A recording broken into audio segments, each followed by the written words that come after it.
Hi everyone, welcome you all to my channel and in my today's class. Today we are going to do question number 8 from exercise 4.3 from class 9th standard NCERT math book. So children, what is the question here? In countries like USA and Canada, temperature is measured in Fahrenheit, whereas in countries like India, it is measured in Celsius. Here is a linear equation that converts Fahrenheit to Celsius and this is that linear equation. और अभी इस equation को base करके there are 5 questions and the first question is draw the graph of the linear equation above using Celsius for x-axis and Fahrenheit for y-axis. तो चलिए हम लोग जो है वो इसके equation को यूज करके हम लोग इसके ग्राफ को प्लॉट करते हैं. एंड ग्राफ को प्लॉट करने के लिए वी ऑल नो कि हमें चाहिए एक टेबल. तो टेबल में चाहिए सी और एफ का वैल्यू जिसे हम लोग फाइंड आउट करते हैं. तो यहाँ पर मैं पूरा वर्किंग आपको प्रोसेस यहाँ पर मैं आपको दिखाता हूँ कि किस तरह से we can find it the value for Fahrenheit and Celsius. तो what is the equation given here? F is equal to 9/5 into C plus 32. तो यहाँ पर हमें क्या करना होगा? C के वैल्यू को एज्यूम करना होगा and for each value of C we will get a value of Fahrenheit. तो चलिए हम लोग एज्यूम कर लेते हैं C के वैल्यू को 0 because if we assume C equal to 0 then Fahrenheit का जो वैल्यू है वो होल नंबर या फिर इंटीजर में आएगा because 0 is a multiple of 5 और हमें C का ऐसा वैल्यू लेना है जो 5 के टेबल में आता हो या फिर 5 का मल्टीपल हो ताकि जो f का वैल्यू है वो भी इंटीजर आए या फिर इस केस में होल नंबर आएगा. तो बच्चों 9/5 into 0 is 0 and 0 plus 32 is 32. तो एक जो कोऑर्डिनेट है वो पता चल गया 0 and 32. Now we will let the another value of c and which I am letting over here 5 because 5 is a multiple of 5. So if we assume c equal to 5, then f will be 9 divided by 5 and multiply by 5 plus 32. तो यहाँ पर जो है वो 5 और 5 जो है वो कैंसिल हो जाएगा और 9 प्लस 32 इज़ 41. तो एक ये कोऑर्डिनेट जो सेकंड वाला है वो भी मालूम चल गया. Now we will assume let c is equal to 10. So if c equal to 10 then f will be 9/5 multiply by 10 plus 32. तो अभी इसको अगर हम लोग रिड्यूस करें तो 5 और 10 जो है वो कट जाएगा. तो 9 2 जा 18 एंड 18 प्लस 32 इज़ 50. तो जो एक टेबल है वो टेबल हम लोग का कंप्लीट हो गया और इस टेबल को मैं यहाँ पर प्लॉट करके यहाँ पे रख लेता हूँ और उस तरफ मैं इरेज कर दूँगा और यहाँ पर जो है वो मैं जो राइट साइड का ग्राफ पेज आपको दिख रहा है जहाँ पर मैंने वर्किंग अभी करके आपको दिखाया वहाँ पर हम लोग बनाने वाले हैं ग्राफ को. राइट. तो आइए सबसे पहले हम लोग यहाँ पर टेबल में वैल्यू को लिख लेते हैं. तो x एक्सिस जो है वो c है और जो y एक्सिस है वो f है. तो c को मैंने x के प्लेस पर और f को y के प्लेस पर यहाँ पर लिख दिया है. तो for c equal to 0 f is 32. That means 0 and 32. यहाँ पर एक कोऑर्डिनेट आ गया. Next is 5 and 41. तो यहाँ पर 5 एंड f के प्लेस में 41 and for c equal to 10 the Fahrenheit is 50. तो 10 एंड 50 जो है वो यहाँ पर थर्ड कोऑर्डिनेट आ गया. तो जो टेबल है जो ग्राफ के लिए टेबल चाहिए वो रेडी हो गया है and now we will plot the graph for the same. तो मैं यहाँ से इसे इरेज कर दे रहा हूँ. आई होप कि जो मैंने यहाँ पर आपको वर्किंग करके दिखलाया है वो आपको समझ में आ गया होगा और अभी we will draw the graph for the given table. Right. तो इसके लिए जो सबसे पहले हम लोगों को काम करना है वो क्या काम है? एक y एक्सिस को प्लॉट करना है और एक x एक्सिस को प्लॉट करना है. तो ये हो गया अपना दोनों एक्सिस जो है वो रेडी हो गया. यहाँ पर मैं एक एरो का सिंबल दे देता हूँ और यहाँ भी एक एरो का सिंबल दे देता हूँ।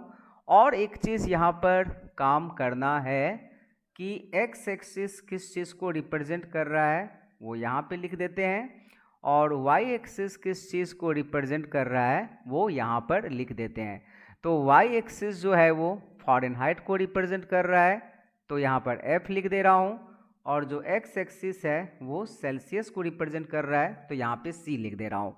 Now children, I am taking the scale on the X axis and Y axis is 1 division is equal to 10 unit. तो यहाँ पे 10, 20, 30, 40, 50 एंड सो ऑन, यहाँ पे 60 भी होगा और भी ऊपर जाएगा। यहाँ पर भी 10, then 20, then 30, then 40 and so on, यहाँ पर 50 हो गया, और इस तरह से जो है वो 60, 70, 80 जाएगा। Now what is the first coordinate here? 0 and 32। तो 0 ये हो गया, और 32 देखिए 30 के ठीक ऊपर यहाँ पर एक पॉइंट होगा। 5, 0 और 10 के बीच में 5, और 5 पर 41 यहाँ पर एक पॉइंट होगा, और 10 पर 50 यानी कि यहाँ पर एक पॉइंट होगा। And now we will draw a line which joins this 3 point. अब इसके लिए मैं यहाँ पर स्केल को लाऊंगा, तो स्केल यहाँ पर आ जाएगा। तो ये रहा स्केल अपना। अब मैं इसको थोड़ा सा एडजस्ट कर लेता हूँ ताकि स्केल पर जो है वो तीनों के तीनों पॉइंट जो है वो यहाँ पर आ जाए, और आपको भी इसी तरह से जो है वो स्केल को तो ये हो गया। And now I am drawing a line which will join this 3 point, और ये देखिए ये जो है वो अपना ग्राफ का लाइन जो है वो रेडी हो गया। ये हो गया अपना ग्राफ का लाइन। तो first part of the question is done, ठीक है ना। अभी इसमें करना बाकी क्या रह गया है? तो इसका कोऑर्डिनेट लिखना बाकी रह गया है, जो कि यहाँ पर लिख देना है 0, 32, this is 5 and 41, and this coordinate is 10 and 50. Okay, so the first part of the answer is done. यहाँ पर एक चीज़ छूट रहा है, और वो क्या छूट रहा है? स्केल। तो स्केल लिखना इज़ वेरी इंपॉर्टेंट। तो यहाँ पर हमने x और y दोनों एक्सिस पर जो है वो 1 डिवीज़न लिखिए या फिर 1 सेंटीमीटर लिखिए। हम लोगों ने लिया है 10 यूनिट। तो ये हो गया फर्स्ट आंसर जो है वो कंप्लीट हो गया। Now, if the temperature is 30 degree centigrade, then what is the temperature in Fahrenheit? तो this is very simple. 30 अपना कहाँ है? यहाँ पर है। तो यहाँ से हम एक वर्टिकल लाइन ड्रॉ करेंगे, लेकिन यहाँ पर ग्राफ पर दिखाना is not possible because you know it will meet at 80 above 80 I think, क्योंकि यहाँ पर मैं अगर इस लाइन को एक्सटेंड भी करूँ तो this is going beyond the graph paper in my case. तो I am suggesting you कि if you want to find it from the graph, please I think in your case the graph paper will be little, you know, if you use the full A4 size graph paper then you will have enough space and in your case you will be able to do this। 30 पर से हमें क्या करना है, मैं यहाँ पर explain कर दे रहा हूँ कि आपको एक वर्टिकल लाइन इस तरह से ड्रॉ करना है, और आपको देखना है कि ये जो वर्टिकल लाइन है वो इसको कहाँ पर कट कर रहा है। तो जहाँ पर कट करेगा वही आंसर होगा। दैट मीन्स ये जो क्वेश्चन नंबर 2 है इसका आंसर आपका होगा कि if you know 30 degree centigrade है ना, तो अगर C is equal to 30 degree centigrade है तो फिर फ़ारेनहाइट यहाँ पर क्या होगा। ये अगर आप ग्राफ से, हालांकि इसमें कहा नहीं गया है कि from the graph you find, लेकिन ऑब्वियसली अगर हम लोग ग्राफ बना रहे हैं तो ग्राफ से ही फाइंड करना ही बेटर होगा। तो ये जहाँ पर इंटरसेक्ट करेगा ना that will be the answer, right. इसी तरह से यहाँ पर है 95 डिग्री फ़ारेनहाइट, जो कि इस केस में फिर से जो है वो 95 डिग्री 60, 70 तक तो ठीक जा रहा है, लेकिन उसके बाद यहाँ पर नहीं आ रहा है। मैं आपको नहीं दिखा पा रहा हूँ क्योंकि जो अगर मैं स्केल को छोटा करूँ यहाँ पर तो फिर ग्राफ आपको ये रिकॉर्डिंग में, स्क्रीन रिकॉर्डिंग में समझ में नहीं आएगा। फिर अगर मैं ऐसे करके समझाता हूँ तो फिर ये जो लार्ज नंबर है वो फिट नहीं बैठ रहा है। तो मैं आपको एक्सप्लेन कर दे रहा हूँ, आप खुद से इसको कंप्लीट करिए। 95 डिग्री फ़ारेनहाइट, यहाँ देखिए 50 आया है, 60 आया है, 70 आया है, लेकिन आपको ऊपर की तरफ जाना है 95, और 95 पर से यहाँ पर आपको एक हॉरिजेंटल लाइन ड्रॉ करना है, और वो हॉरिजेंटल लाइन इस ग्राफ लाइन को जहाँ पर इंटरसेक्ट करेगा वहाँ से वर्टिकल लाइन ड्रॉ कीजिएगा, और जो वो एक्स एक्सिस पर जहाँ पर इंटरसेक्ट करेगा that will be the answer. अभी है कि if the temperature is 0 degree centigrade then what is the temperature in Fahrenheit, if the temperature is 0 degree Fahrenheit then what is the temperature in Celsius. तो number 2 का answer भी आपको खुद से मैं यहाँ पर करने के लिए छोड़ दे रहा हूँ कि अगर आपका फ़ारेनहाइट इज इक्वल टू 95 हो रहा है तो फिर सेल्सियस इक्वल टू क्या होगा, यू विल फाइंड इट। और number this was 2, this was 3 and this is number 4। Number 4 में है कि if the temperature is 0 degree centigrade then what is the temperature in Fahrenheit. अब देखिए अगर सेंटीग्रेड 0 होगा तो फ़ारेनहाइट कितना होगा, तो फ़ारेनहाइट जो होगा वो होगा आपका 32 होगा। क्या होगा, 32 होगा। That means if centigrade is 0 then Fahrenheit will be 32।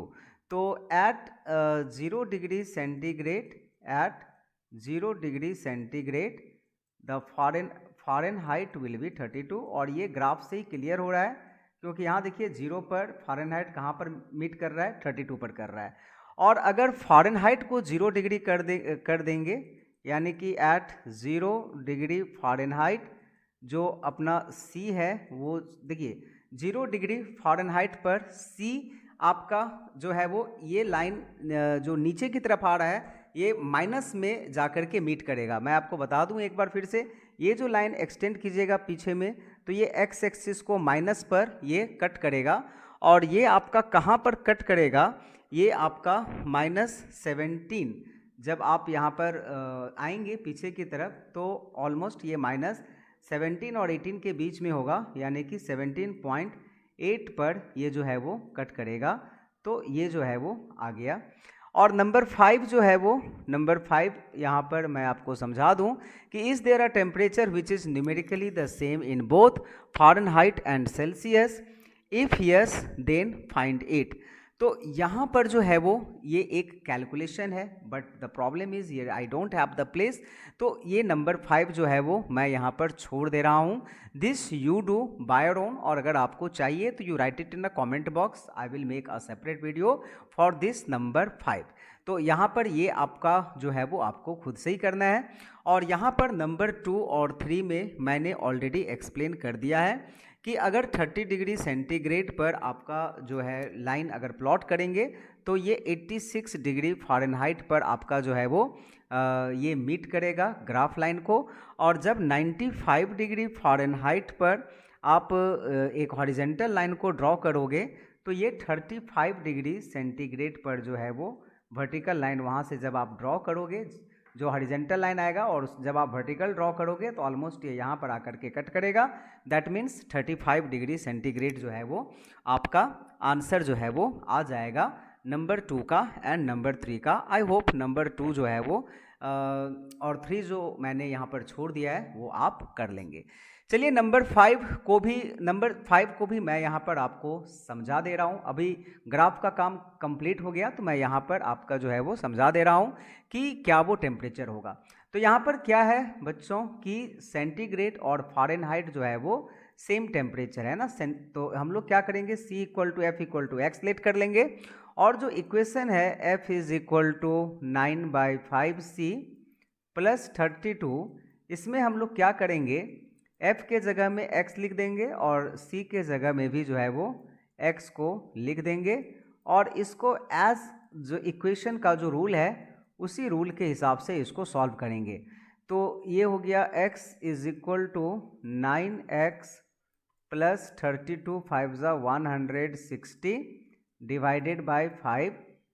तो ये थोड़ा सा देखिए क्रॉस मल्टीप्लाई करेंगे तो this will be 5x = 9x + 160, और जब 9x को हम लोग लेफ्ट साइड में लाएंगे तो 5x - 9x will be -4x, तो -4x = 160। और इस तरह से जब x का वैल्यू आप निकालोगे तो ये आएगा 4 4 जा 16 -40, राइट।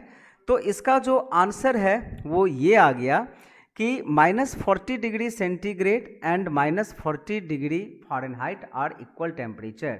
तो यहाँ पर जो पूछ रहा था कि is there a temperature which is numerically equal the same in both Fahrenheit and Celsius.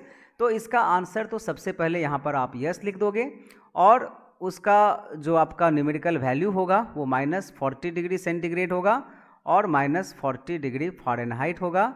और यहाँ पर ये आपको पहले लिख देना है यस, ठीक है ना। और यस पहले लिख करके यहाँ पर the temperature are -40 degree centigrade and -40 degree Fahrenheit. तो ये जो है वो न्यूमेरिकली इक्वल होगा वैल्यू में, ठीक है।